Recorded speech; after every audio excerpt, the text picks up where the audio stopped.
1500 წლის ჭარმაგი, მაგრამ მუდამ ჭაბუკი ქალაქი. თბილისის მშრომელებმა ახალ წელს ჩინებული საჩუქარი მიიღეს. მამადავითის მთიდან ქალაქს მოეფინა ტელევიზიის სხივები.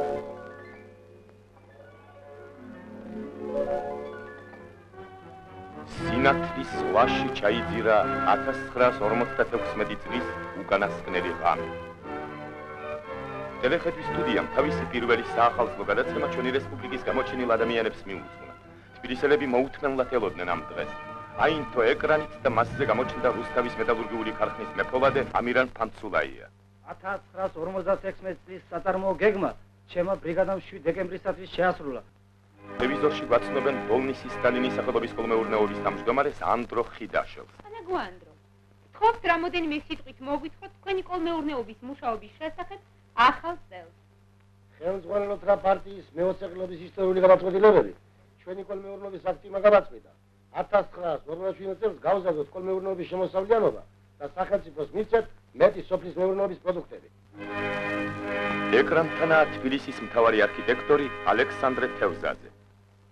ამხანაგო თევზაძე, თქვენ ჩვენს მაყურებლებს მოუთხროთ, თუ რა ახალი ნაგებობანი შეემატება თბილისს 1957 წელს. ქალაქ თბილისის დაგეგმარების და რეკონსტრუქციის საქმეში დიდი მუშაობა არის ჩატარებული.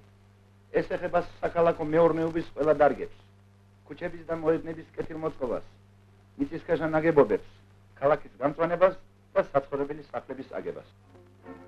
თბილისის 26 კომისრის სახელობის რაიონის ბანკში გამალებული მუშაობაა გასული საფინანსო წლის უკანასკნელ დღეს. სწრაფად შეუფერხებლად აწარმოებენ საბიუჯეტო ოპერაციებს ბუღალტერი მერი მანეიშვილი, მოანგარიშე ჟუჟუნა ტიკლაური და სხვანი. სამუშაო შემდეგ მეგობრები თვითმოქმედ ანსამბლში მეწადინეობენ.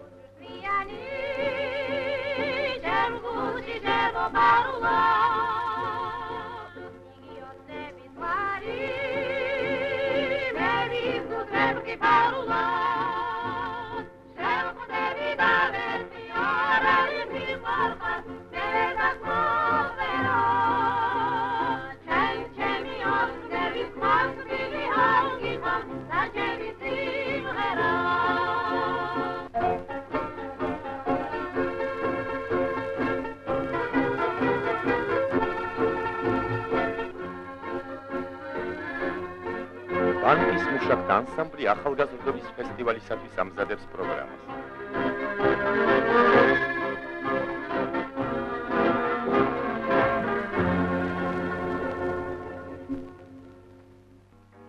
ახალ წელს ჩვენ ვეწვიეთ თბილისის საელმალო დეპოს მოწინავე მუშის კარლო გენცადის ოჯახს.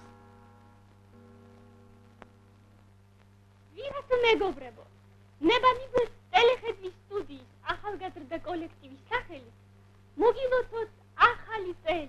ბედნიერებითა და სიხარულით, ახალი გამარჯვებებით ახსავსე იყოს თქვენთვის ძვირფასო მეგობრებო 1957 წელი. 2 იანვარს საქართველოს მთავრობის სასახლეში გაიმართა თბილისის სტუდენტი ახალგაზრდობის საახალწლო საღამო. სტუმართმოყვარე მასპინძლებმა მოიწვიეს ჩეხოსლოვაკიის, კორეის სახალხო რესპუბლიკისა და სხვა ქვეყნების წარგზავნილები, რომლებიც თბილისის უმაღლეს სასწავლებლებში სწავლობდნენ. ჟღერს საახალწლო ვალსი. ნაძვისის გარშემო გადაცებით ცეკვავენ წყვილები, ცეკვავენ ახალგაზრდები.